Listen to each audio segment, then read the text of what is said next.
Hey guys, my name is Crazy Penguin, and this isn't Modern Warfare 3. In fact, it's Tribes Ascent. Brand new game just came out last week, and it is a lot of fun. Let me say, first off, this game is free. Free to play. 100% free. No reason not to check it out. They got promotional codes all over the place for unlocking weapons and, in-game currency and stuff like that. All you have to do is do a little bit of research, and if we're lucky, we'll have them in the description for you. And it is freaking amazing. It's so addicting, and it is a very interesting game. I never played the first. This is not a sequel or a number 2 or anything, but kind of a follow-up or a revamping of.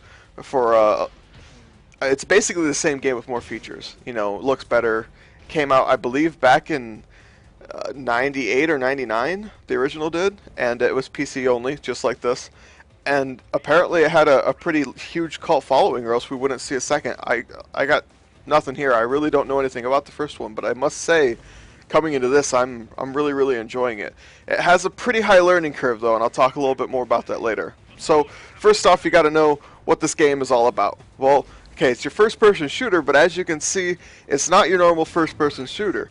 Everybody has a jetpack, so every single person can fly, and that is an inherent ability of this entire game. The whole game revolves around you being able to fly, basically. You mix that with no friction. If you go down a hill with no friction, all of a sudden that's called skiing. You're skiing down slope, you're picking up speed.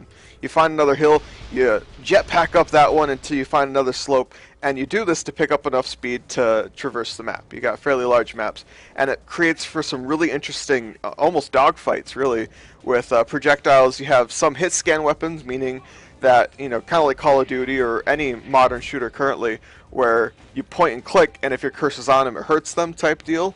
Whereas this, it actually takes time for those bullets to travel, kind of like I believe Battlefield did it to some extent, especially with the snipers in Battlefield. I don't know if their assault rifles did, but they're like slow-moving, almost missiles, actual projectiles. This game takes a lot of cues from Team Fortress 2 as well. It's all class-based. You have, flag runners, you have, flag defenders, you have people who infiltrate the enemy base, and all these different classes play all these different roles, and it makes for a really dynamic strategy among the teams versus each other. It makes it really interesting. The main mode that this game is known for is capture the flag, and it's not your standard take their flag, they take your flag type deal. With this fast-paced skiing all over the place and the defense of your actual base, not just a location but an actual base, it creates for some really dynamic gameplay, and it's a lot of fun. So you got your Pathfinder who wants to gain some speed, grab the flag, take off with it, and get it back to your base. You got people like the Doombringer who will, heavy on flag is the term, and I'll cover this more in future videos, trust me. But his goal is to sit on top of your flag and make sure that the enemy can't take it. You got engineers who, create turrets for defense and have a tool that can repair faster than, somebody else would have to go to a specific location, grab a repair tool and use that. He can use his off the start and repair quicker, etc., etc. You have things like your generator, which allow you to keep your, turrets for your base active, as well as radar so you can see incoming enemies. So you have a constant battle between, attacking their generator and defending your generator and keeping your turrets up and keeping their turrets down, etc. All the while you have this fast-paced, high-action, fast-moving conflict constantly happening. It's really fun. It is, oh my goodness. It's such a breath of fresh air. It's so nice. So you kind of understand the game now and how it works. You got to understand how addicting this thing is, though. Playing Call of Duty, it almost becomes a chore. At least for me, I can't speak for everybody else, but it felt like a chore eventually to keep playing the game.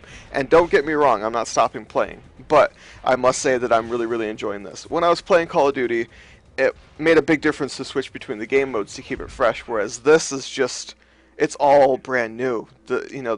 I'm figuring out how all the weapons work, the best combinations, strategies, all these different things, and it's reinvigorating my enthusiasm for playing first-person shooters, which is amazing.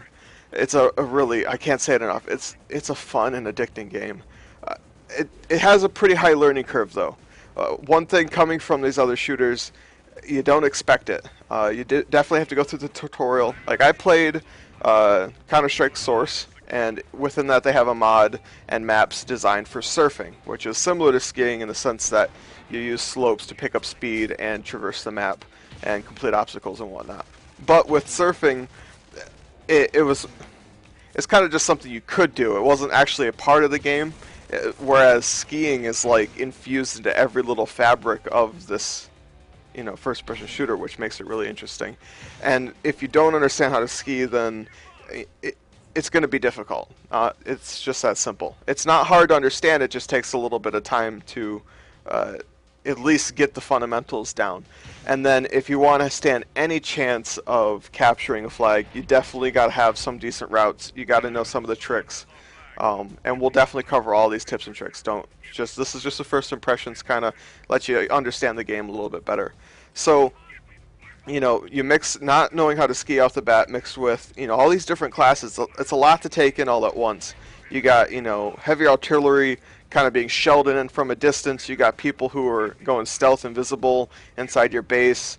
You run over to the enemy base and you run into, turrets and landmines and all kinds of, defensive things. And then, of course, you have the enemies who are like, hey, get out of my base.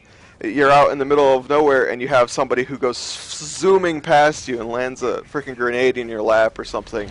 It's a lot to take in all at once.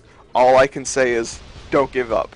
The first time I played, I got so frustrated, I literally rage quit. I said, I'm done with this. This isn't worth my time. I gave up.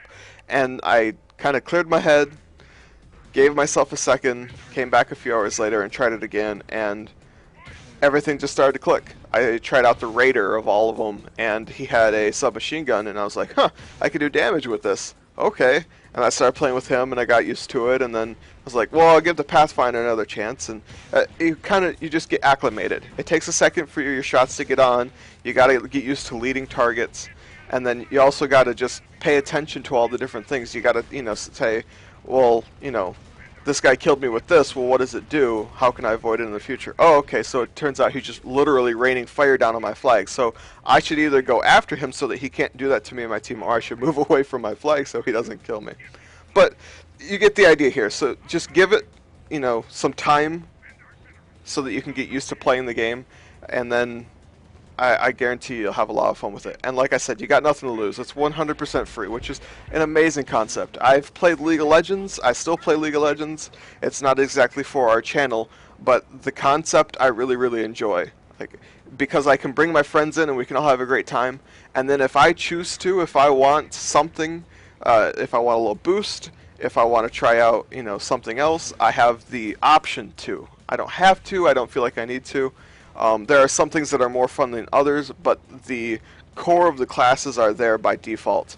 And as you unlock them, you find that you don't necessarily need the other, weapons or items to play the class the way it's meant to be played for the role that you're trying to play it as, which is really nice. If we're talking competitive, that's a whole different story.